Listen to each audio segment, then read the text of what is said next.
ધોરાજીના Jamkandorna road પરના દ્રશ્યો છે, જ્યાં ધોરાજીના ગણેશનગરમાં રહેતા અને ધોરાજી યાર્ડમાં શાકભાજીના એજન્ટ તરીકે કામકાજ કરતા પરેશ ઉર્ફે કુંદનભાઈ કનુભાઈ બારૈયાનો પુત્ર વિવેક બારૈયા જામકંડોરણા રોડ પર આઈટીઆઈ સામે વોકિંગ કરતો હતો, ત્યારે ભગીરથસિંહ જેઠવા, મહીદીપસિંહ જેઠવા તથા અન્ય બે શખ્સોએ કારમાં આવી રૂપિયાની લેતી દેતી મામલે ઝઘડો કર્યો હતો.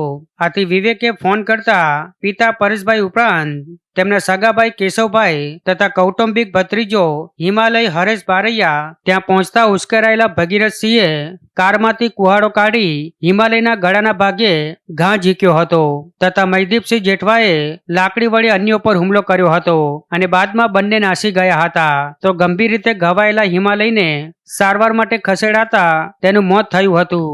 આ બનાવ અંગે પોલીસે હત્યાનો ગુનો નોંધી બે આરોપીઓ ભગીરથસિંહ તથા મહીદીપસિંહની ધરપકડ કરી હતી. બનાવના પગલે કોળી સમાજમાં રોષ વ્યાપી ગયો હતો.